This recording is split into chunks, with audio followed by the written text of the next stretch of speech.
Okay, we're going to get started here. My name is Tyler Krompiatek. I'm the instructional designer here at Canisius University. Just very quickly, I would like to thank a couple of organizations here that have helped partner with us to get this on the road.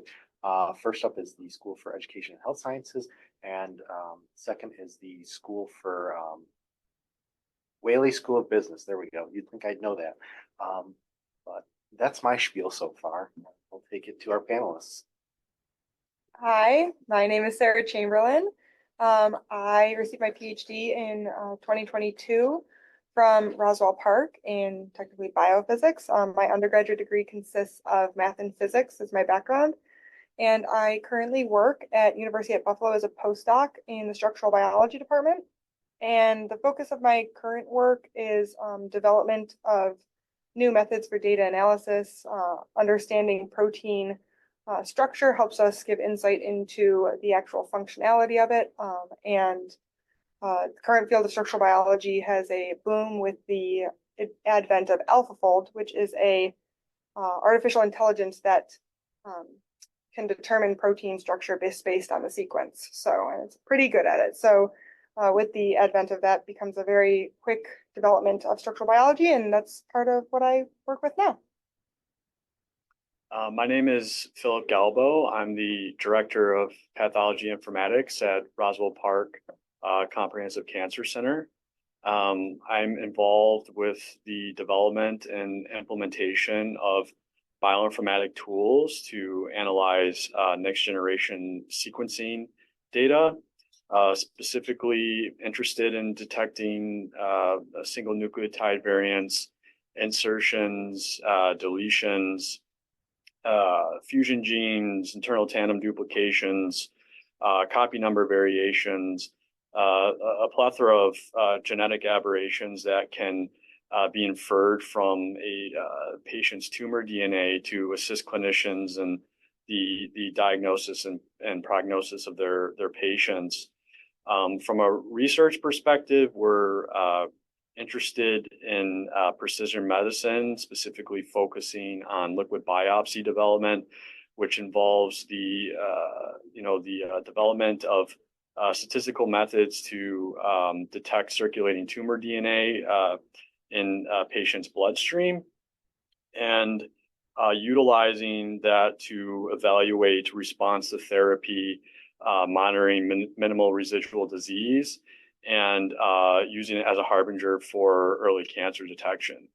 From an AI standpoint, we're interested in digital pathology, so creating AI tools to assist in the automation of some of the more rudimentary work that pathologists experience by analyzing different histology and tissue slides for patient biopsies to assist in the diagnosis of their patients. Thank you for inviting me. I'm Chief Ionita. I'm an associate professor with the Biomedical Engineering Department at the University of Buffalo, and also in the Neurosurgery Department at the Gates Vascular Institute. The research in my lab and my expertise it is in image-based modeling of neurovascular disease. And on that topic, we're interested in developing better tools or the physicians better software algorithms, imaging systems to make better decisions. So in that context, we using a lot of AI tools, not just for, let's say, making prognosis or making diagnostic, but also to do things like physics-informed neural networks or recovery of degraded data in order for better diagnostic, for doing reconstructions or getting exquisite full resolution data from sparse or data sets and so forth. So technically, anywhere where we can make use of AI to make better diagnostic, we're in. So I've got a handful of questions here, but if you have like any questions that you want to ask each other, feel free to do so. Or I can open it up to audience too. It's up to you. So, all righty. Give us a baseline question to get it rolling. Fair enough. So you've kind of alluded to this somewhat in your descriptions of what you do, but how do you use AI in your current position, and also include like how you use it in your research, but also other work activities like emails, notes, etc. Hey, before I do that, can I ask a baseline question? I think you might agree. What is your existential definition of artificial intelligence without regard to its operational application, right? All three of the panelists I've heard from so far, we had this discussion last week above state, all gave very interesting precision-based, how you operationally look at artificial intelligence. It would help though for all of us if you had like, what is your existential definition? Like what is the essence that artificial intelligence does prior to how you apply it in your particular domains? I'll take this one. So from our point of view, and in my team, we're using AI to make us better, more efficient at what we're doing. At this point, we're not in the position to trust blindly what's coming out of it, especially that we understand quite well down to the math of it, how it works, and so forth. And we're in a way experts in the particular medical field in which we're working. So if something comes wrong out of the AI, we catch it right away. Like it does an image that is not supposed to look and doesn't respect the laws of physics, we can catch that pretty fast. But what we're using it for is to really help us deal with human heterogeneity. And then what we also use it is to make our life a lot easier. Things that will take forever to go through hundreds or maybe thousands of patients and extract features and so forth. This is done now. So I'm hearing you say it's computational power is what you're saying. We're using mostly for that and to help us just go and look through clusters, large clusters of data, and help find patterns in order to enhance decision support for the medical staff. Yeah, so to add on to that, I think AI for us is using underlying mathematical principles to automate some of, using these machines to automate human interactions and human jobs. So from our perspective, we're creating algorithms and different tools to assist in the automation of quantifying different biomarkers based on unique data sets. This can be clinical data, this can be image data, and it's really kind of training these mathematical models to automate these processes and also kind of alleviate some of the redundancies in the human workload, and to ultimately improve the efficiency and reduce inaccuracies within the field. I guess I could take it from a completely different perspective and say structural biology can utilize, and like in my field, often people are utilizing AI now, the idea of AlphaFold, to better and ask the right questions quicker. Before the advent of this tool, that's been a huge benefit to the entire field. There's been a limited number of solved structures that we can then use to inference and understand other similar structures, right? But the advent of this artificial intelligence in structural biology means that now anybody with a sequence can probably generate a guess of a structure. It might not be perfect, but it could give you insight to ask the right question first. That being things like the functionality of that protein, and you can have a much quicker guess of like the hypothesis of how that protein functions. Again, or taking it one step further, hypothesizing how that protein interacts with another protein. Because with the advent of this, the scientists have taken it a step further to understand things like protein binding. And so I've seen in our field, and a lot of our students and stuff can now utilize these tools as, are you asking the right question? Or do you need to ask a different question? And so Are you saying it's more of a knowledge discovery? It's more of it's a quicker path to knowledge discovery, yeah.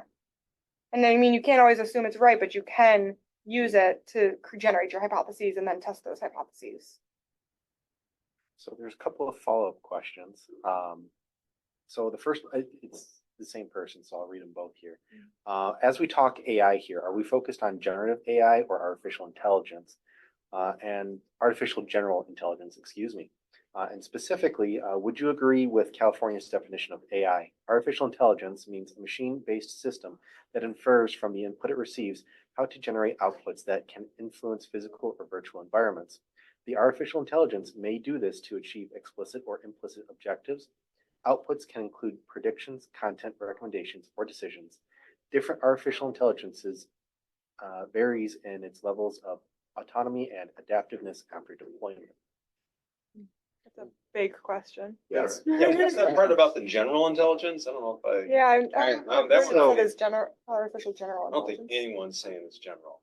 Over there, The yeah. way I look at the big picture, like the big artificial intelligence, is some sort of program or computer Yeah. that mimics human Neural. behavior, thinking, and speech and activity. Mhm. So, and then we have machine learning under that, where we teach machines how to do certain things. And then under that, we have deep learning, where we kind of train models on data sets, on existing data sets, to make a prediction. So all my work is technically at the deep learning. And it is a little bit part of this, but what we're trying to do of the artificial intelligence definition, but what we're trying to do, it is actually to create what now they refer as artificial intelligence agents that provide support at every single step along the clinical workflow. So patient comes in, you train an agent, which is pretty much a reinforced learning and on thousands and tens of thousands of data to make the physicians better at taking a decision. So that's kind of like where we work. Is that artificial intelligence? It is part of it, but it will not replicate, let's say, all human like behavior. So from that point of view, I think the work that we're doing, it is 2 levels lower from the big definition. Yeah. It's not machine learning, but even a little bit lower, and it's more like deep learning in that context. I don't know about you guys, or are you working? Yeah, I agree. So we're definitely in the deep learning bubble, and the machine learning bubble. You bring up AI agents. That's kind of what we're doing. We are curating specific data sets to address very specific questions that are essentially rudimentary work for the pathologist within the department. So for an example, one of the goals for a pathologist is to provide a diagnosis. Is it by looking at tissue, and we have to utilize these images from the generated from these tissues and curate a database, and then train a model to recognize different image patterns within the tissue to ask a specific question. So one of the rudimentary tasks is how much necrotic tissue is within the histology slide. How much viable tissue, how much of it is tumor, how much of it is normal. And really, right now, each of those questions would be its own AI agent at this point. And you have to carefully curate the database up front, so that way you're training the model up front to, maybe you're just comparing the necrotic portion or the viable portion to normal tissue, and creating that sandbox for you to really develop that model and is the first step. But I see that within the department, it's going to be multiple AI tools to kind of automate this process and kind of alleviate some of the quantitative duties that are highly susceptible to error when a human is looking down a microscope and generating a report. if you look at it, as you say, quantifying of the tissue, necrotic tissue and so forth, it technically teaches the machine to do exactly what a human will take forever to do it. Exactly. It is a machine learning. If you're in that bubble right now, then you shift into that. Refer to you as automation because you're the one who used it, the man in the middle. Are you taking humans out of the loop? Or is it more in the computational, what he's described, the power of not having the person do all the tedious work, which would take days, months, years? Well, I think taking the humans out of work is maybe some long-term Like out of the loop, application. you know what I mean? What do you mean out of the loop? So, looking at machine learning, I hear the different versions of what y'all say. It seems like it's machine learning leading towards decision support versus autonomous tasking that would happen from the machine based upon the environmental cues or the observations being made. So, Yeah, so I think it's probably a little bit of both. I mean, I don't think we're ever going to take humans out of the loop because you're still going to need a pathologist to sign out that report and ensure, like I mentioned earlier, there's a lot of trust issues right now with a lot of the AI tools that are currently available. So you would still need to kind of evaluate the report that AI is doing. And, you know, I'm not really sure the best approach of that would be. I guess if you already have an AI tool existing, you probably would have to retroactively go back and make sure that its measurements are accurate, but a lot of that work is done up front to ensure, you know, the sensitivity and specificity of what you're measuring with the AI tools. From that, it will generate some type of, you know, metric for a specific aspect that you're measuring, and then it's up to the pathologist at that point as the expert in the field to ensure that, you know, what is being reported is accurate and true before that interpretation is sent out to the oncologist, which is ultimately used to assist in, you know, determining what type of treatment or cancer that individual has. Since we're though in the cancer aspect, let's get to the concrete, for example, examples that are now being published in fairly prestigious journals, and they are now reports on breast cancer detection, human AI or human enhanced with AI. And the human enhanced with AI, it is just outperforms by a lot the others. So they catch up to like 20% more cases in some of the reports. And we see that more and more people are taking like Google Health and things, software like this to look into how good it is at giving diagnostic based on presentation, on patient's presentation, on symptoms and so forth. And for, you know, normal kind of things, flu, this and the other, it is up there, 96% accurate as who's the experts. On the rare diseases, it is doing worse than some of the experts in the field, but is doing better than non-experts in the field and giving this diagnosis and so forth. So there has to be said something about there that if you train it well, and it's you take, let's say, a model that has been like one of these models, like large models, and you just take and train it a few more layers just to be specific to your application. It can have like tremendous accuracies. And it has the other aspect of it that, for example, I think the Stanford is the one that did the study. They looked at bedside manners. 26 points they evaluated. In 24 out of 26 outperformed the human and giving responses to the patient. So so that is another thing that, you know, the doctor goes from patient to patient to patient. 75% of the cases are fairly clear and has to give responses and treat everyone as a person. So the AI can take a little bit of the load of them, so they can focus really for those cases that are really difficult, and they need to pay full attention to them or dedicate more effort into them. to build off of that and also going to the other side, because we're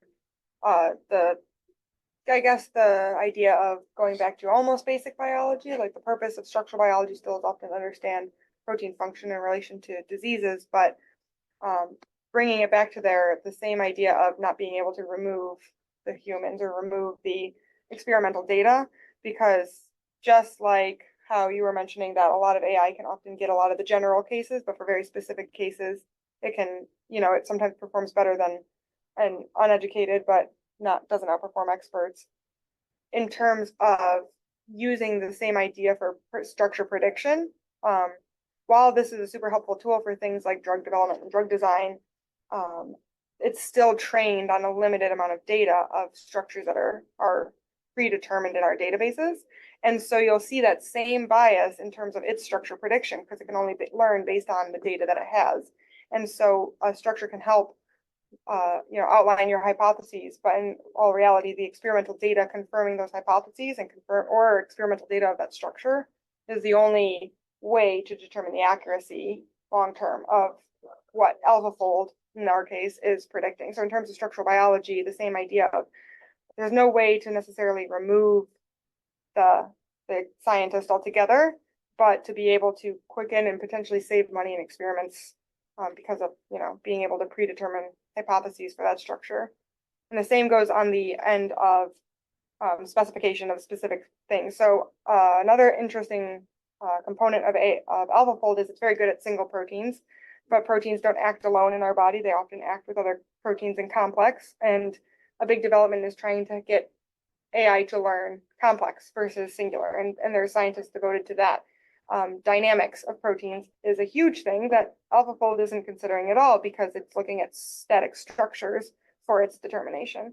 And so again, being able to take that artificial intelligence or that deep learning model and give it additional unique data to lead it towards that path can help specify and tighten up its knowledge on that field. And it again becomes an idea of like, how much do you want it to be specific to that subset of structures and information versus the broad Opportunity. Yeah. Is it trained just on the structures or the papers written about the structures as So well? it's trained on, actually, it's depending on the generation that you look at. There's actually on the third generation now. Yeah. I'm super well informed on the second generation because that was the advent of OpenFold, which is the open source Yeah. version.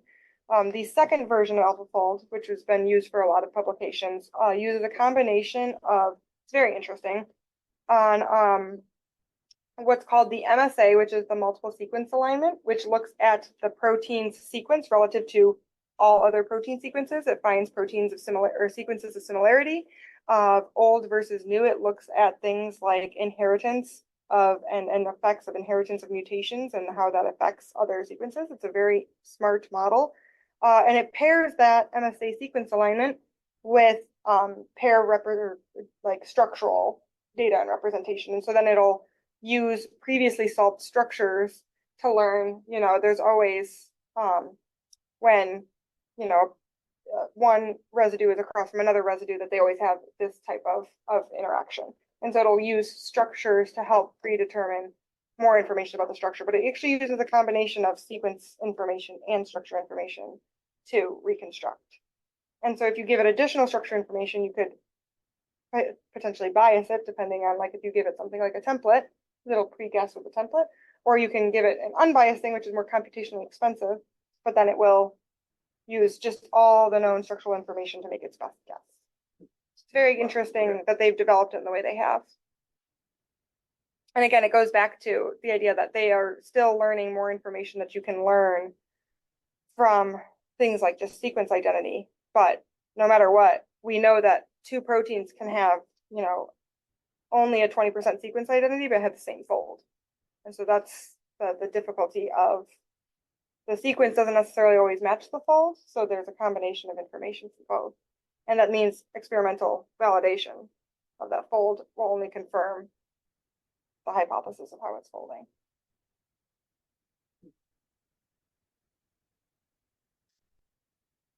So, unless you were gonna say something. No. Nope. Okay. So another question that I've got here is, how did you end up working with AI and medical research? And a follow-up to that question, was this part of your plan or something you fell into? For me, it was definitely something that I fell into. I started off as a wet lab biologist, so I was working in the lab, utilizing human and mouse tissues and to address specific hypotheses within the context of cancer research. And then I went to another institute where I was working alongside postdocs and other techs and graduate students, and I saw that they didn't only have the capacity to work in do the wet lab component, but they also had the capacity to do the dry lab. So they were able to analyze the big data sets, either via clinical cohort or publicly available data sets, to really address their research questions of interest. And I realized, it's a very competitive world, and I would have to try to get into some of the bioinformatics space to really kind of hone in on that skill set. So during my dissertation research, I picked a principal investigator who was really focused on bioinformatics research, and really kind of used that experience to analyze single cell RNA sequencing data sets to study the cell-to-cell communication networks within the tumor microenvironment, which exposed me to a lot of machine learning approaches. And then we talked about this a little bit before, but you going into the lab and then validating what hypotheses have been generated from that big data analysis. And then when I came back to Roswell, I had the opportunity to work in a pathology department, and there is a strong emphasis in going digital. Right now, the patient comes in, they get a biopsy. That biopsy is sent to the lab and processed, where it's cut into very thin slices, and that thin slices is through a couple of downstream analyses are then given to a pathologist to look under a microscope. And the idea, again, is to develop these tools to kind of automate this process. So we're currently creating the database, which a lot of cancer institutes I still think are far behind, where they're basically scanning every image for every sample that's available at the institute, and then storing it in a database, and then kind of using that as a sandbox to develop these more sophisticated tools to kind of assist with the more cursory workload that pathologists face. So I definitely kind of fell into it. And I really enjoy it, but I started off from a more basic bioinformatic approach and then slowly eased my way into it. Well, I am a medical physicist, so I worked in the lab at Cannon Stroke and Vascular Research Center on predictors, or not necessarily predictor. How do we interpret images in order to see the outcome of a surgery? And we were doing fairly well when we were in the lab, when we were doing in vitro studies, when we were doing in vivo studies. But as soon as we move into the hospital settings and start using this on the patients, the heterogeneity and all this variability in devices, patients, etc., turned out to be quite a bit challenge. And our tools or our softwares or approaches that in the lab work perfectly, almost. They were like a 90% accuracy in predicting aneurysm occlusion, for example. We moved into the clinic, into the angio rooms, and it was all of a sudden went down to like a flip of a coin. So we started looking into fixing some of the things in order to make the data more uniform. Improved it a little bit, but but we're still not getting back those accuracies, those sensitivity and specificity that we encountered in the lab. So as such, we entered into the phase of trying to use data in order to make this prognosis. So technically, what we are doing in our research, it is to look at the surgery as it occurs, look at the image fed through the medical system, look at patterns of flow, look at device placements and so forth, evaluate as they come in, and make a prognosis of how the patient is going to do 6 months later. Are you going to be successful in achieving the goals of your surgery or not? So, and as those probabilities are being presented to the doctor, they have other options. I should modify this, I should change that, and so forth. And this is kind of like how it went. Obviously, in the beginning, we're just interested in here's a pattern, use X device, you're going to get the Y outcome. But we got a little bit more into it and said, well, you place the device now, it doesn't look good. You could probably do something else with these patients before it leaves the surgery room. So by the time they go home, they are not at risk of rebleeding or reoccluding or so forth. So you make sure that that the 6 month outcome or 1 year outcome, depending on what you're training on, works. So that's how we got into this. And once we start looking into digging down this way, we run into all the other problems like, well, how do you deal with sparse data? Well, we can use AI to make it high resolution data. And then how do we extract more physics information from this? Well, try to use physics informed neural network and so forth. And so once we start going down the path of the AI, it just didn't stop. We keep going at it. I think I would expand on both that point and your original question of if we felt like I also fell into it. And my education only, came to its official, I don't know, postdoc is still education, right? Always furthering education. But it was in a very interesting position to watch through undergrad, and my PhD of AI was like right neck and neck. And I, as like mentor now to young students and them asking about things like, oh, what would you do different? And I always say, oh, take a computer science course.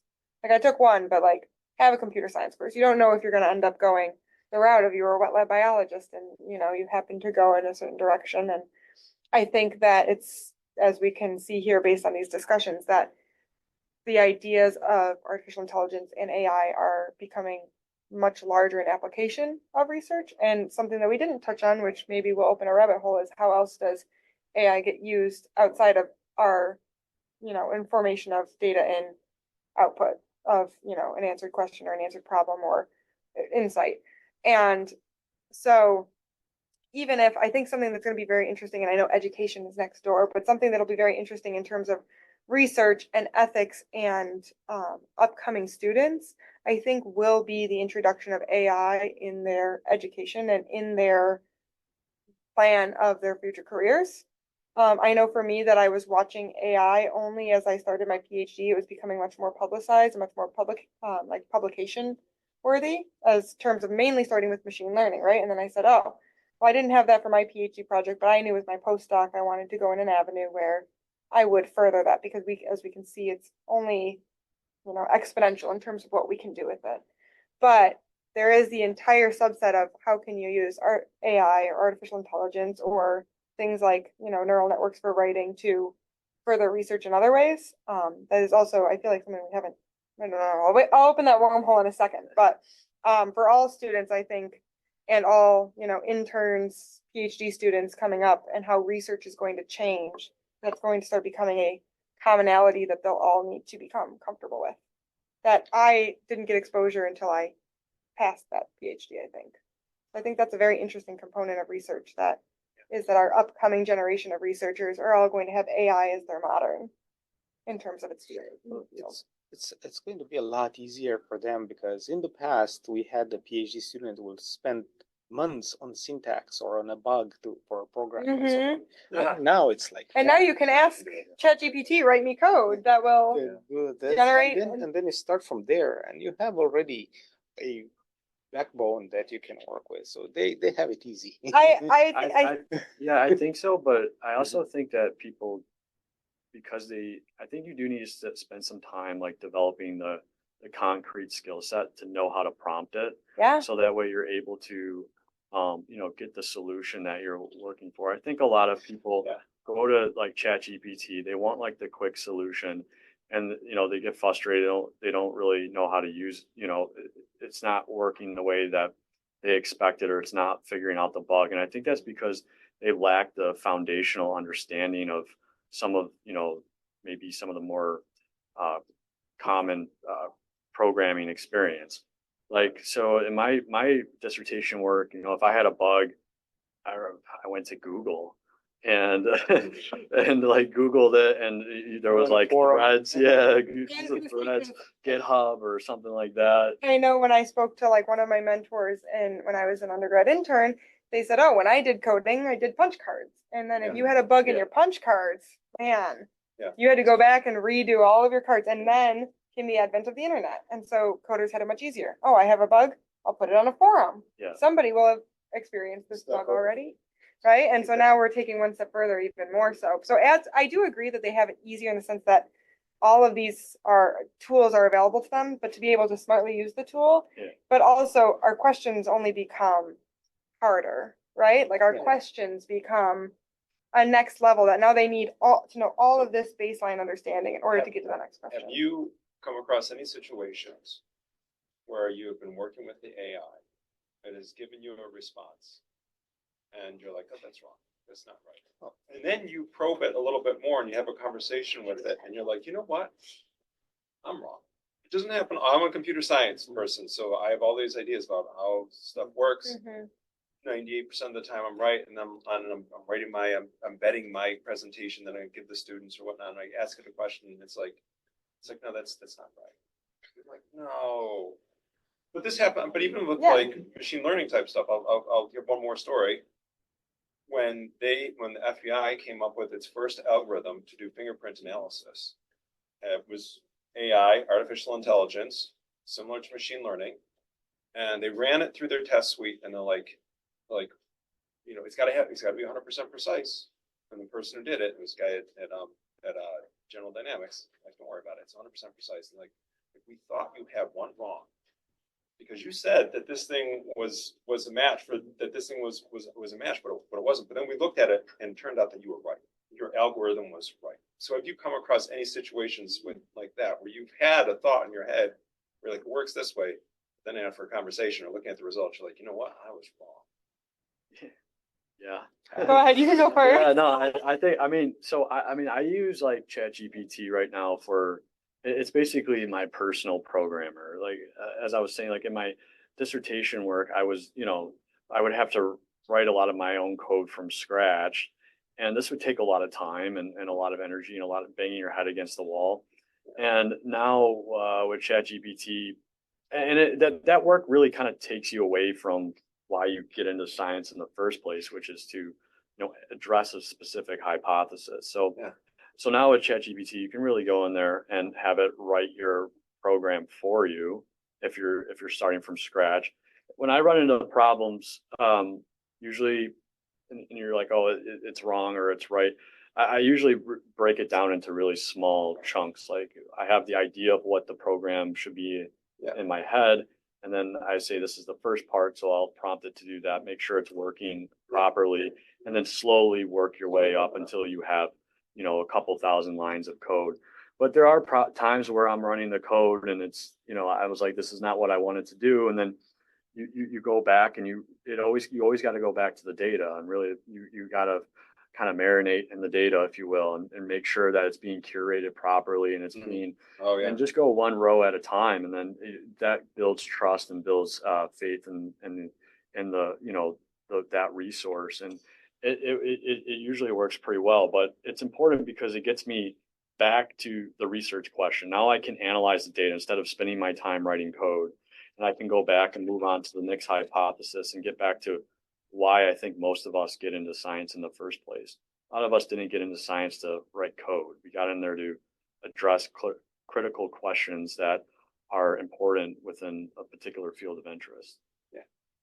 I think looking at it in a different perspective, I'm not it telling me I'm right or wrong, but in terms of being a trainee, and grant writing is something that is more early in my education. And so I actually remember very specifically in my first year of my postdoc, I was writing a specific aims page.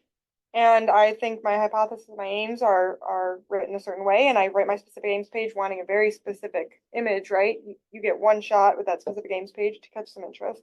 So I took my specific aims page and I gave it to ChatGPT and I said, hey, summarize what you think the hypothesis and aims are and tell me the significance. And it would spit it back, and it would, certain summaries in certain things I thought, I'm staring at this for so long, it would get points that I wasn't necessarily trying. So I could use that as a tool of like, okay, if somebody else was reading Somebody this. else is reading this. This is what. Right, it's a quick really and dirty way to say like, hey, this is now seeing this objective that I didn't really, I'm not emphasizing clearly, obviously, because it's not getting that point. And so I have to go back and rewrite that section to better clarify. I think that's an extremely useful utilization where it's telling me I'm wrong because it's telling me like, in terms of you gave me a single page and I'm supposed to summarize it, I'm not getting the point you're trying to get across. Yeah. I've written papers where it's happy with the paper, but it hates the abstract. It's like everything's great about this paper, but the abstract is just terrible. It doesn't really sum up what you're going after. You got to change it this way. I'm like, okay. Or you don't reach the word count. So, Yeah, right. but in terms of getting novel ideas or kind of like figuring out whether this recommendation that's coming, let's say from a large language model, is good or not. I just had this discussion today with one of my colleagues in North Campus, and they're really looking into, I shouldn't call them adversarial, but they're like a little bit adversarial AI agents. Yeah. So technically, one is and we were thinking in the way, what if a doctor has a very aggressive kind of approach and he does surgeries, he's very good at it and has certain outcomes. So what if we train one AI to kind of be biased towards open skull surgery? And we use some sort of an interpretable AI to sustain why they say recommend this treatment. And then we train another AI agent that we train it on either on the existing data to be conservative. Let's say let the nature do its work. It's an 80 years old. Don't touch it. And another one that is somewhere in the middle, and have a third agent that is looking at maybe we should do some medication and so forth on this one. And then you present the case to each of all three AI agents, and you'll let them kind of argue against each other to see. And the idea is the truth in the end will come out. But the data, you take the large language model, you have it in there as a string, but then you make these extra layers to make them specific to a aggressive surgeon. Mm-hmm. One in the middle, one conservative, and you train those layers based on existing literature, clinical trials outcomes, etc. So in the end, you have them arguing in order to see if you can reach a decision that is better than just letting one agent making the diagnostic or the recommendation for that. That's so interesting. It's like three doctors arguing, but they're all AI. They're each biased into that. Mm-hmm. And every argument should be kind of like brought in. Well, you should do this because such and such and such, but you should, and that way. So, but this is very right now. It is like very edge-like research. I think Google is looking into it for their Gemini, and they're looking from a different perspective. They're looking from an ethics perspective, like if you want to go and ask a question that is unethical or something, they will have another agent, AI agent to control that. Argue. Well, it's an interesting approach to the overtuning problem. Mm-hmm. It is.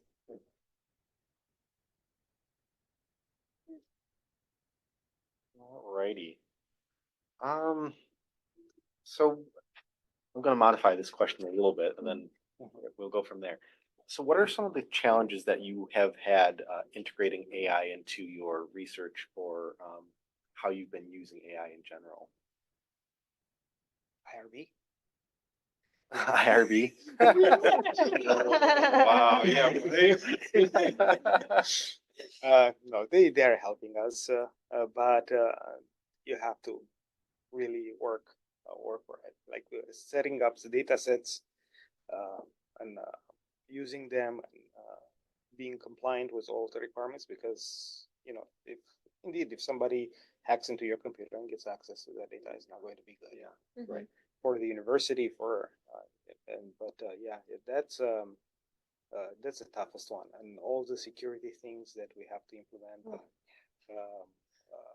encryptions and so forth. Yeah. So that's tough. I would say we do AI research 50% and 50% just making sure that we're not screwing up with the patient's with Right. sensitive data.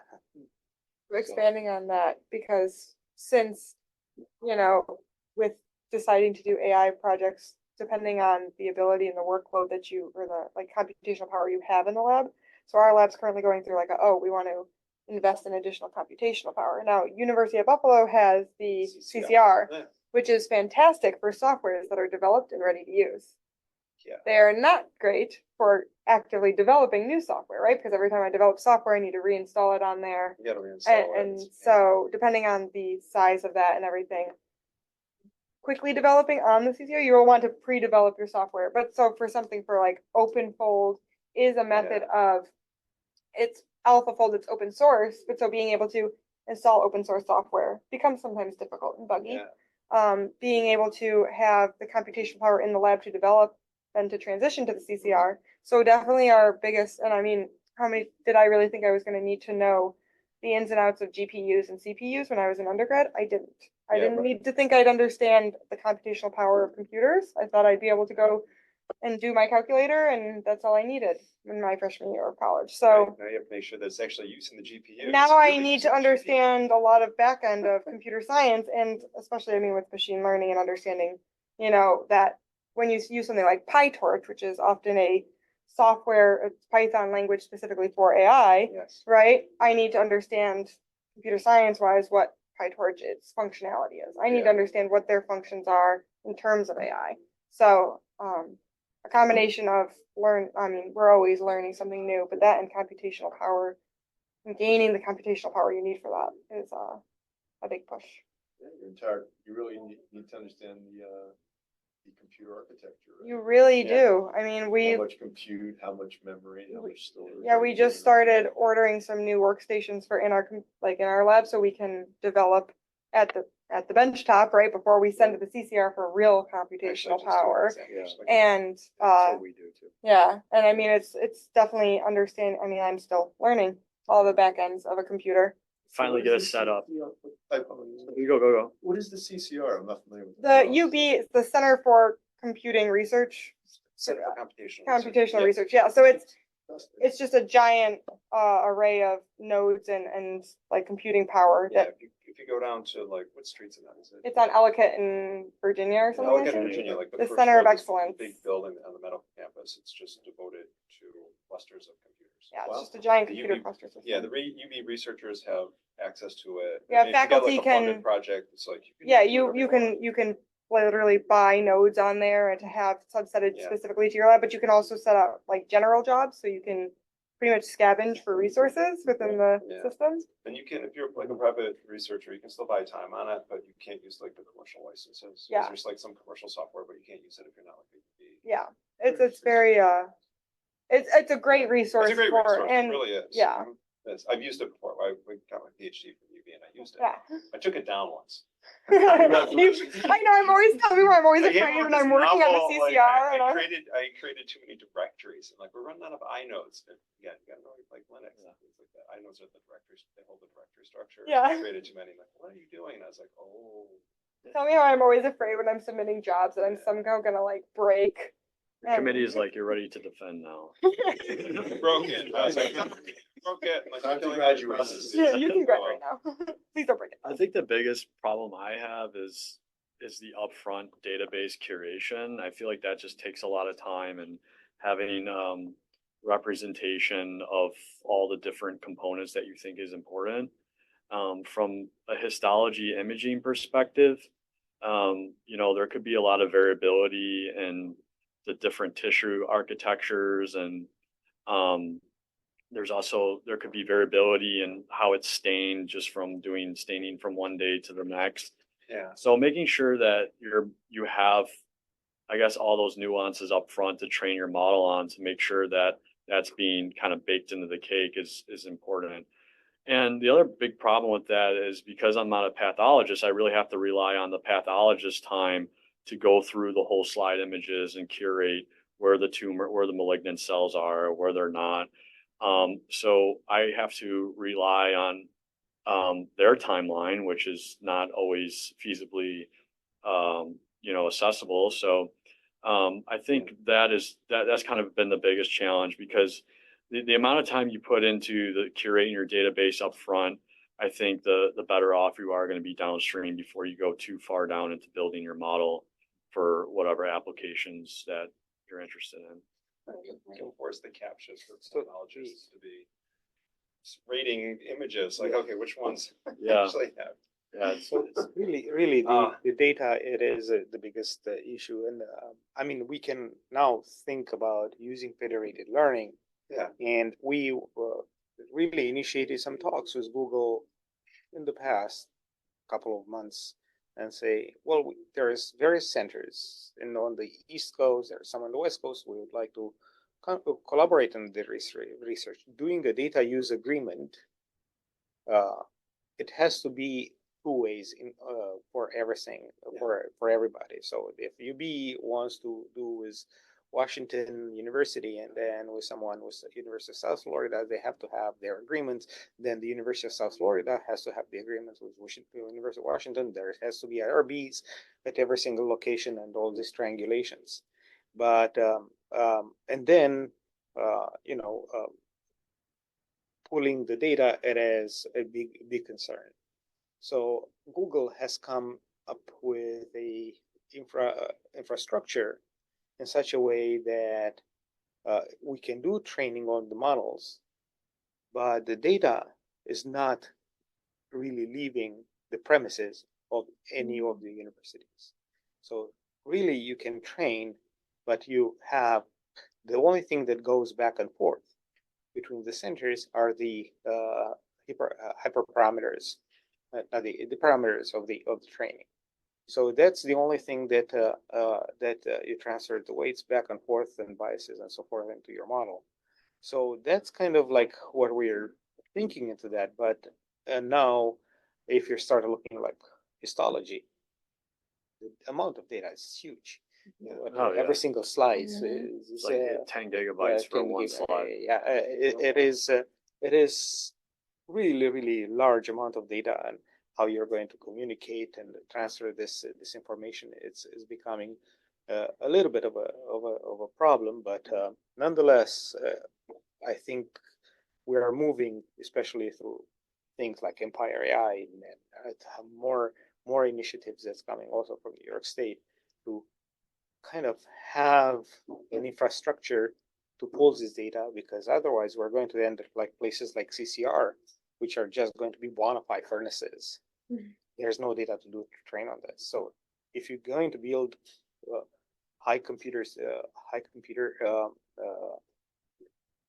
power computing centers, we need to get the data. And in order to give the data, I think we have to have a meeting of the minds of people in both computational part and at the administration levels, and even maybe push on the people in Albany and other places to allow us to have a way to share data. Because right now we are not nowhere near the capacity of these guys that do large language models training on everything that's available for them. This data is not available. Oh, okay. And the safety is obviously the biggest thing, but that's actually a conversation I've had with people too. So it's potential that you could have like a really great model if you could train on all these different data sources, but it's limited by this IRB and this research protocol. It has to stay here and encrypted at rest and all this, and it'll never be combined with anything else. Precisely. That's the condition in which we operate right now. And Wow. Roswell actually has a policy where you're not allowed to share. I mean, if it's de-identified, you can theoretically share the data if it's under an IRB. But, you know, in today's era, data is gold, right? So no one wants to give up all their data that's No. taken 30, 40 years to compile. And there's a lot of licensing opportunities through that, which can generate revenue for the hospital and bring in more scientists and clinicians. So that is a huge problem. I mean, Roswell has a policy that you can't sell the data. So moving it from one place to the next is very problematic. But this And- Google thing sounds pretty interesting. It's kind of like cloud computing almost, where you can Yeah. train. Yes, and they make sure that they guarantee for the security of the data. Yeah. Right. So But you Just trust it. convincing the admins to trust Yeah. it, right? Yeah. Yeah, that's a conversation I've had with many fellow scientists and specifically that still work with clinics is that imagine all the data we have right now and all the conclusions we're not making because we can't talk between things like hospitals or between institutes because that data is currently like the yellow rope, right? Like the caution tape between all of these is put up so much by admin and by things like obviously patient confidentiality, but there's unlimited ability. I think that it's not all just doom. Like 5 years ago, it was. Oh yeah, I agree. It's not all doom. Forget it. You couldn't do it much. But now there's people in places that start understanding how the machine learning works, how the AI works, and Yeah. they're willing and to participate and help towards moving into that direction. So It's really interesting. It makes you the wonder what will mindset happen. has definitely changed even in the last 2 years from the admin people and from the people that help us with the protocols, and so even the most conservative ones now they're somehow open. Well, to- it's to true the because idea. I mean the same goes with I'm sure they're talking next door with education, right? well- Because AI with teaching was nobody wants it in their classroom, but no matter what, it's going to be there. So how can we use it to our advantage? The issue is that if we don't do it here, there is going to be done in other countries, Mhm. one way or another. Oh, yeah. US loves to be the first. Yeah, yeah. It will I did be try done. to use all the AI tools. I'm like, you're gonna use this. I Yeah. bring in software engineers who use them. I'm like, this is what's gonna happen. to you. So either we're going to move with them and be at the front, leading front of the research, or we're going to just purchase software from somewhere else. Yeah. Good point. Alrighty. Well, we're at the top of the hour, but I want to leave off with this last question here. How do you see artificial intelligence changing healthcare and medical research fields in the next 10 years?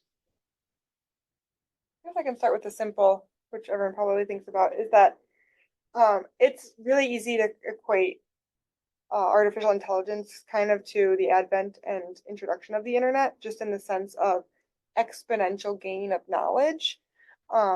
Because with the introduction of the internet into research and everything, right, you're not spending hours looking for information in a library, you now have it at your fingertips. And so and AI isn't the same thing as the internet, but AI is now a new tool at our fingertips that as long as we are understanding of it and understanding how to utilize that tool to our advantage, the exponential gain that we can get from the utilization of this tool can springboard science, research, healthcare into things like for research side, for my side of things, faster hypotheses, faster questions that are right more often so you can get science to move quicker, which gets us to that next step of understanding drug development that much quicker, which gets it to the clinic that much quicker. And so in terms of speed is obviously the easiest and most observational thing to see first. I'm sure you guys have very different thoughts. I think I'm going to just speak from a pathology perspective. And I think what you're going to see in 10 years, you're kind of already seeing it now, but I think there's going to be an AI agent for, different questions to perform different tasks that are commonly done by pathologists. And it's going to replace those, some of that more cursory workload and it's going to ultimately get to the point where it generates the report. At Roswell right now, the pathologist is typing in the report based on what he or she sees under the microscope, and that takes time. But I think that at that point, the report's going to be generated from large language models based on the input of certain predictions based on all the compile of all the different AI agents that are being utilized. I also kind of see it replacing some of the more laboratory workload.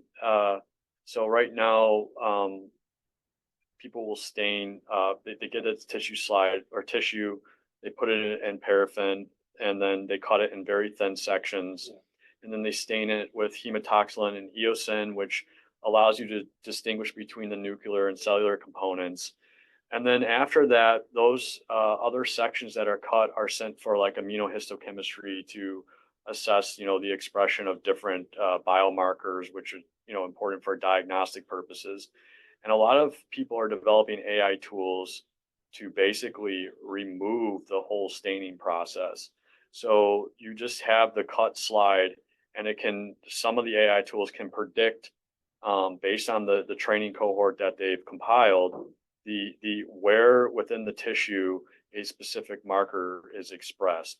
So I think that's going to replace a lot of kind of some of the laboratory techniques that have been around and utilized in the last decade, and maybe even replace some of the next generation sequencing where people know that this sample has a specific mutation.